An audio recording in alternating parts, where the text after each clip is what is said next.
Thank you everyone for being here. We appreciate you being here and celebrating Veterans Day. Like I mentioned before, Maria Vargas, she's going to be passing out a pin in recognition for our veterans. So if you can stand on my left-hand side and be recognized. So thank you again and welcome. I also want to give a special recognition for Dalia Diaz. I don't know if she's here, but she will be here at some point. She's from the Rumbo newspaper, and she's definitely a staple of our community, and we're happy to have her. So we'll begin. Color guard, present colors.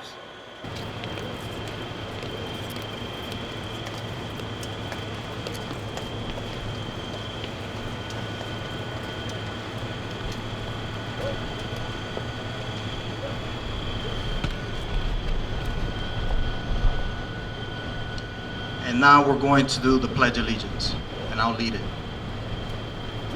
I pledge allegiance to the flag of the United States of America and to the republic for which it stands, one nation, under God, indivisible, with liberty and justice for all. Now I want to introduce our leader, Deb Wilson. And she's going to start her Veterans Day remarks. Deb. Good afternoon, everyone. Thank you for joining us here today to gather to celebrate and mark Veterans Day.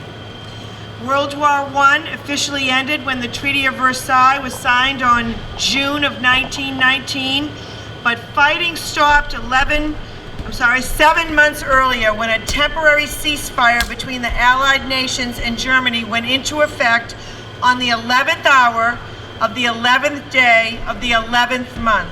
And as a result, November 11th of 1918 is generally regarded as the end of the war to end all wars. While the holiday was originally known as Armistice Day, it was changed to Veterans Day in 1954 to honor and celebrate all veterans in all wars. That's why we are gathered here today to recognize all veterans, including those veterans who stand shoulder to shoulder with us at Lawrence General. Please join me in extending deep gratitude to those members of our Lawrence General Hospital family for their service and for making the hospital a great place to work. We appreciate you, veterans, and we are grateful for all that you have done. And with that, I'd like to hand it off to our very own veteran, Virgilio Velez, who is himself a proud Marine, and for the next part of our program. Thank you so much for everything you do.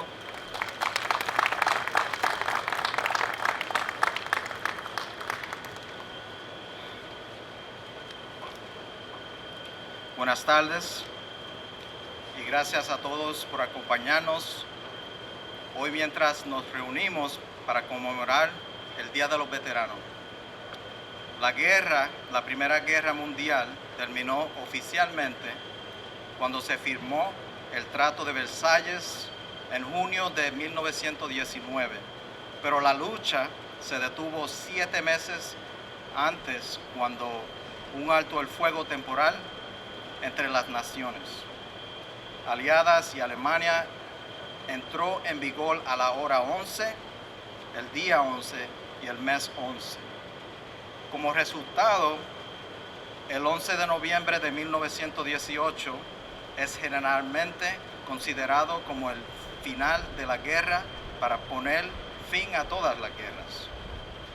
El día festivo se conocía originalmente como el Día de Armisticio. Se cambió al Día de los Veteranos en 1954 para honrar y celebrar a todos los veteranos en todas las guerras. Es por eso que estamos reunidos aquí hoy para reconocer a todos los veteranos, incluidos los veteranos que están hombro a hombro con nosotros aquí en Lawrence General Hospital. Únase a mí a expresar mi profunda gratitud a los miembros de nuestra familia de Lawrence General Hospital por su servicio y por hacer del hospital un excelente lugar para trabajar. Lo apreciamos los veteranos y estamos agradecidos por todo lo que hacen.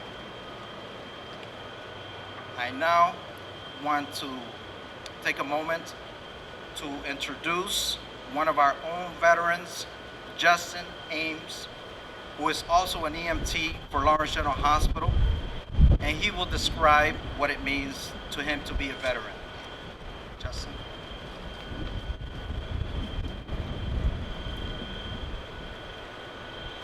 Good afternoon, everyone. Thank you for coming.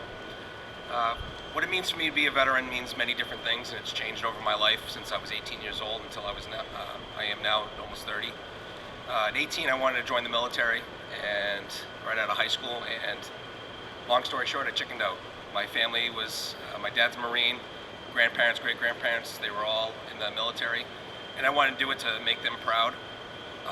Then I turned 25, and I didn't want to live with regrets, and I ended up joining the Navy. The reason why I joined the Navy was just because no one in my family ever enlisted into the Navy. I did it.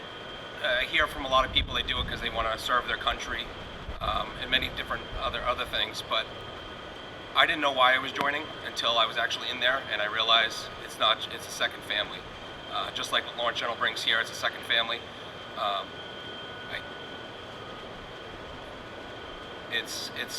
It means a lot to me to serve my country, but it made me a better person. It helps motivate me. I was very down on myself back then, and like I said, that second family brings you up. I'm very proud to be an American, very proud to be a Lawrence General employee, and I want to bring all the aspects I did as a Navy veteran and bring it here to Lawrence General Hospital. So thank you.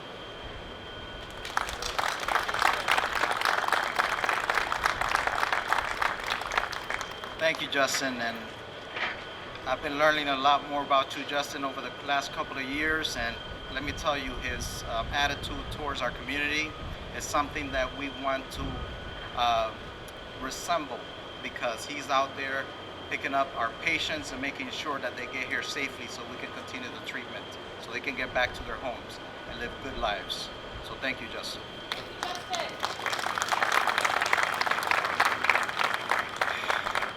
I do want to take a second here to thank a very special veteran, Terry Dalfanius, who has humbly volunteered to set up a table named POW MIA table. That's Prisoner of War Missing in Action table. The table's in the basement cafeteria, a known tradition with the intent to save a chair for those veterans who are still missing in action. Please go visit and learn more about this tradition. Thank you, Terry. Appreciate it.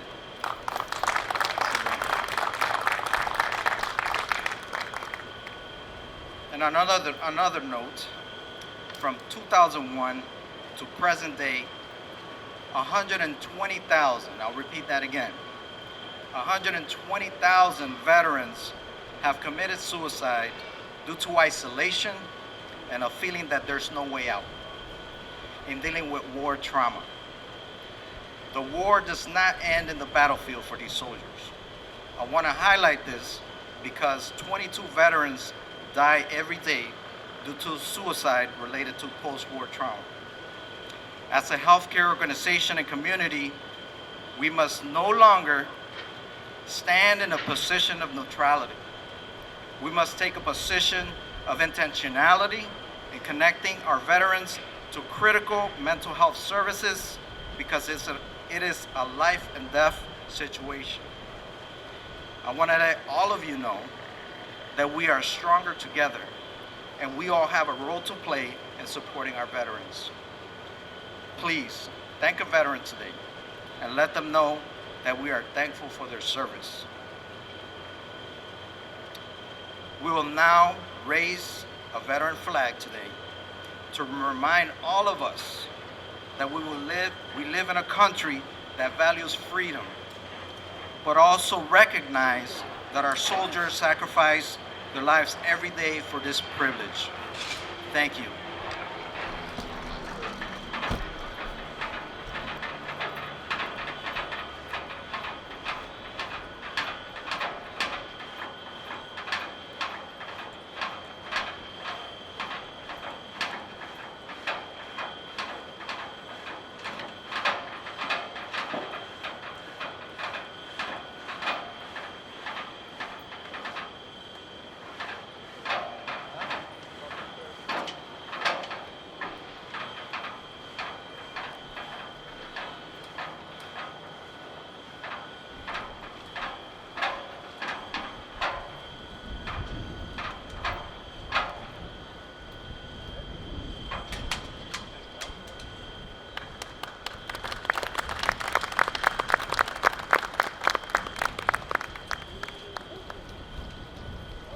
you everyone for joining.